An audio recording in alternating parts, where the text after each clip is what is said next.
So where do you start when you have a program that's about integrating life's passions? Well, you start with why. Why? And that kicks us off for the first speaker tonight, Simon Sinek, in his talk, Start with Why. We assume even we know why we do what we do. But then how do you explain when things don't go as we assume? Or better, how do you explain when others are able to achieve things that seem to defy all of the assumptions?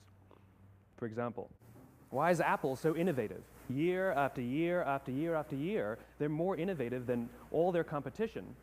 And yet they're just a computer company. They're just like everyone else. They have the same access to the same talent, the same agencies, the same consultants, the same media. Then why is it that they seem to have something different? Why is it that Martin Luther King led the civil rights movement? He wasn't the only man who suffered in a pre-civil rights America, and he certainly wasn't the only great orator of the day. Why him? And why is it that the Wright brothers were able to figure out controlled powered manned flight when there were certainly other teams who were better qualified, better funded, and they didn't achieve powered manned flight, and the Wright brothers beat them to it? There's something else at play here. About 3.5 years ago, I made a discovery, and this discovery profoundly changed my view on how I thought the world worked, and it even profoundly changed the way in which I operate in it.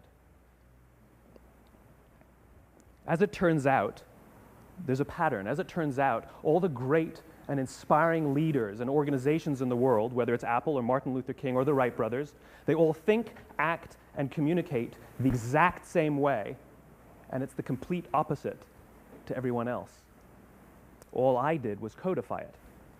And it's probably the world's simplest idea. I call it the golden circle.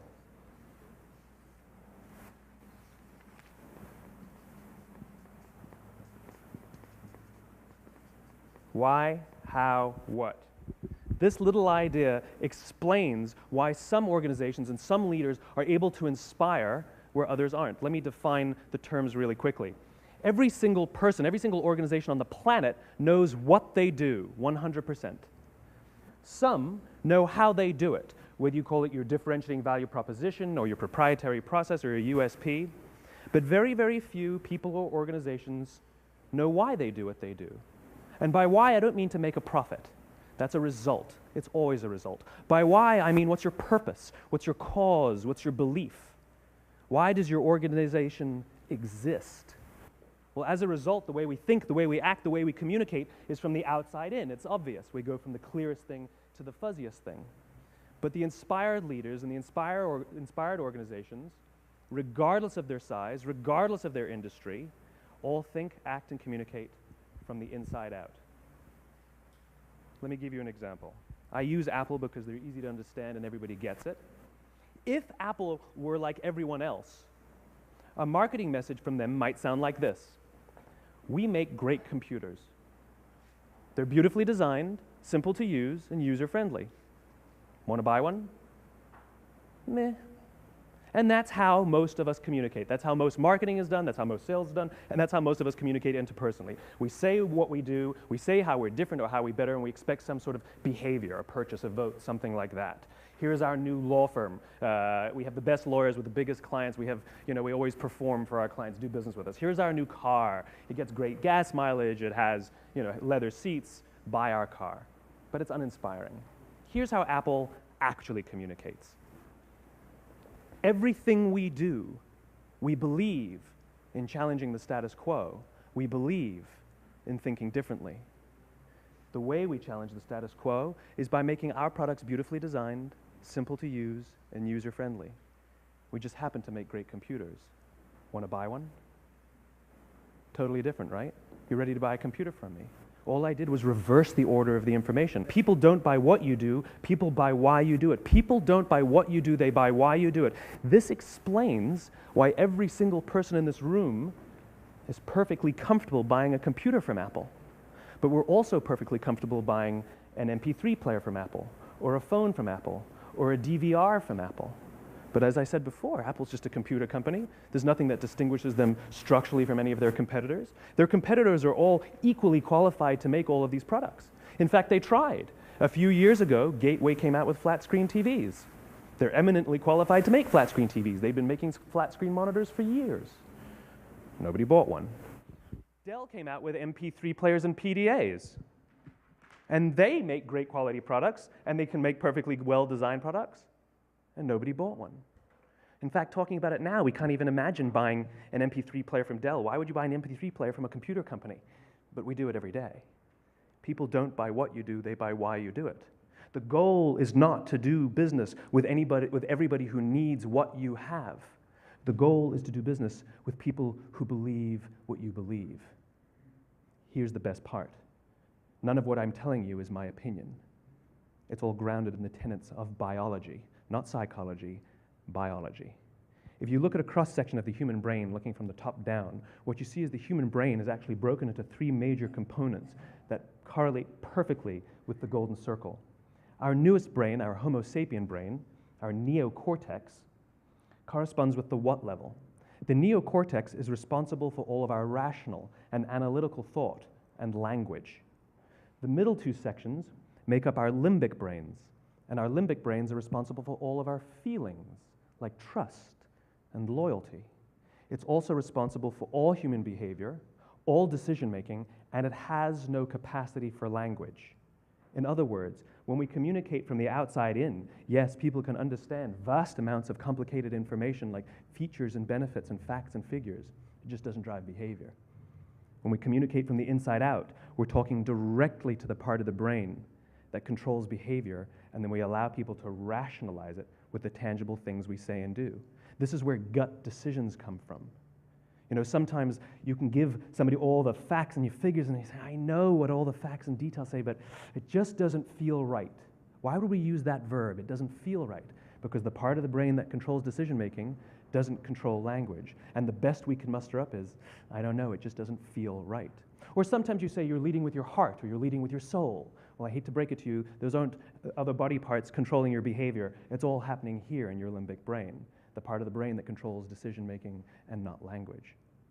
But if you don't know why you do what you do, and people respond to why you do what you do, then how will you ever get people to vote for you or buy something from you, or more importantly, be loyal and want to be a part of what it is that you do?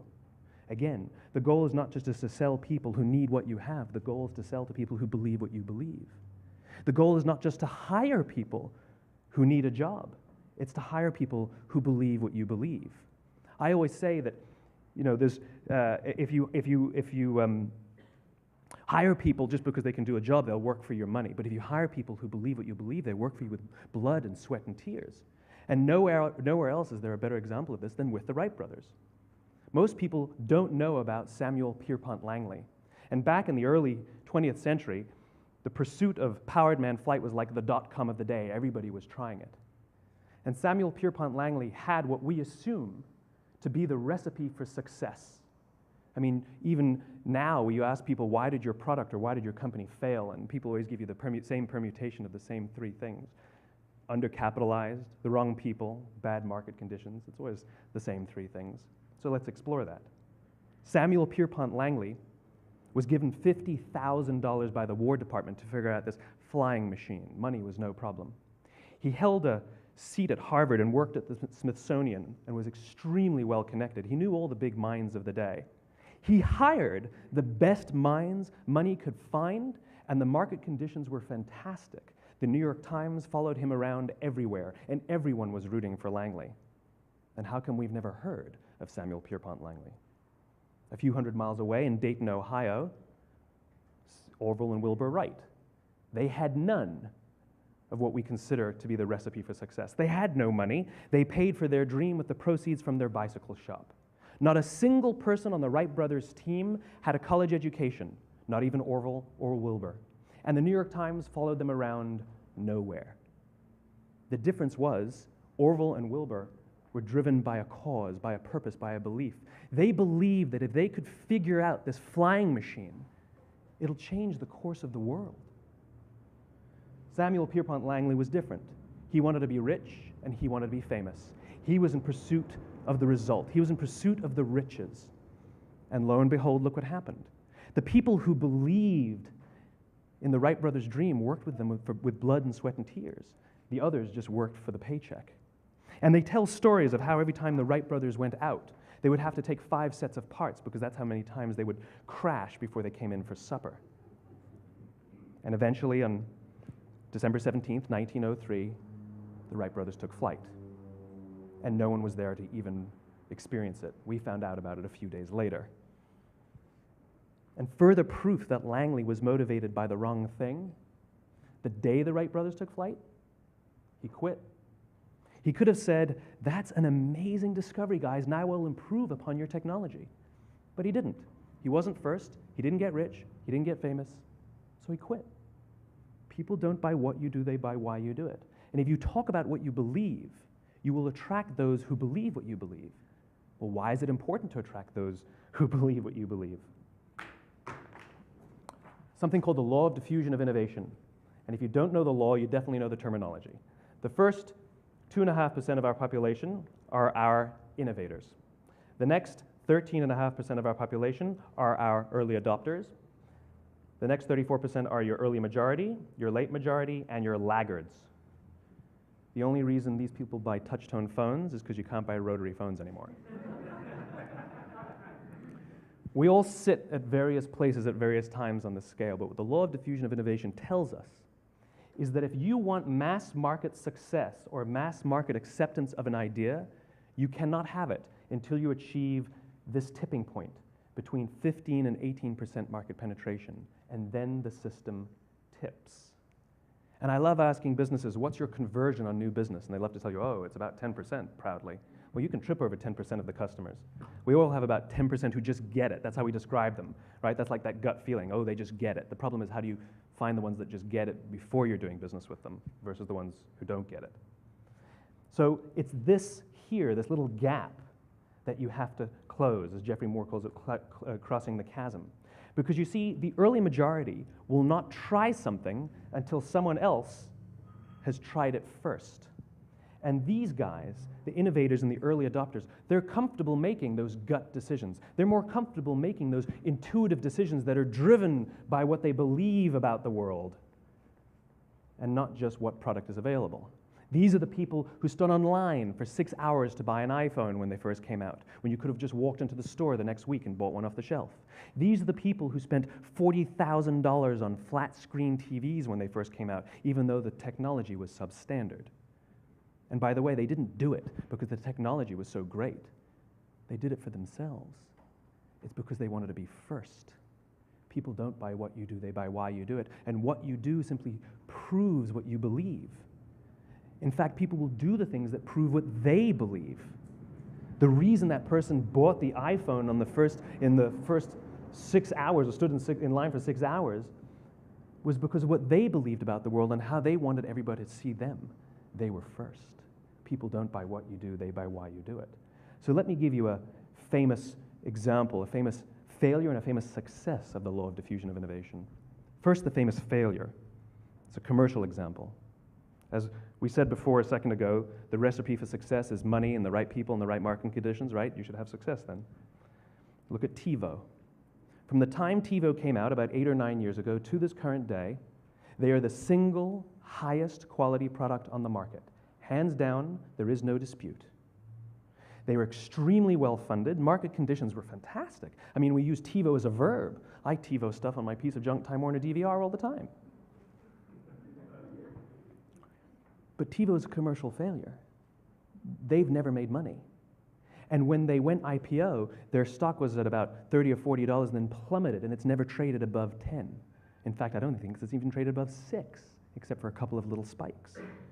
Because you see, when TiVo launched their product, they told us all what they had.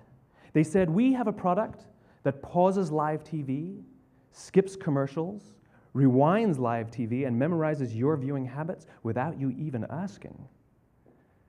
And the cynical majority said, we don't believe you, we don't need it, we don't like it, you're scaring us.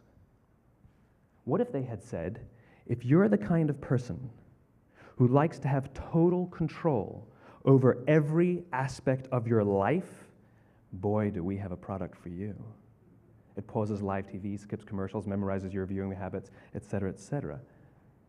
People don't buy what you do, they buy why you do it, and what you do simply serves as the proof of what you believe. Now let me give you a successful example of the law of diffusion of innovation. In the summer of 1963, 250,000 people showed up on the Mall in Washington to hear Dr. King speak.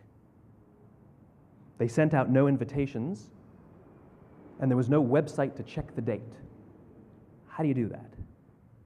Well, Dr. King wasn't the only man in America who was a great orator. He wasn't the only man in America who suffered in a pre-civil rights America. In fact, some of his ideas were bad, but he had a gift. He didn't go around telling people what needed to change in America. He went around and told people what he believed. I believe, I believe, I believe, he told people. And people who believed what he believed took his cause and they made it their own, and they told people. And some of those people created structures to get the word out to even more people. And lo and behold, 250,000 people showed up on the right day, on the right time to hear him speak. How many of them showed up for him? 0. They showed up for themselves. It's what they believed about America that got them to travel on a bus for 8 hours to stand in the sun in Washington in the middle of August. It's what they believed, and it wasn't about black versus white. 25% of the audience was white. Dr. King believed that there were 2 types of laws in this world, those that are made by a higher authority and those that are made by man. And not until all the laws that are made by man are consistent with the laws that are made by the higher authority will we live in a just world. It just so happens that the civil rights movement was the perfect thing to help him bring his cause to life. We followed not for him, but for ourselves. And by the way, he gave the I have a dream speech, not the I have a plan speech. Listen to politicians now with their comprehensive 12-point plans. They're not inspiring anybody. Because there are leaders and there are those who lead. Leaders hold a position of power or authority, but those who lead inspire us. Whether they're individuals or organizations, we follow those who lead not because we have to, but because we want to. We follow those who lead not for them, but for ourselves. And it's those who start with why that have the ability to inspire those around them or find others who inspire them. Thank you very much.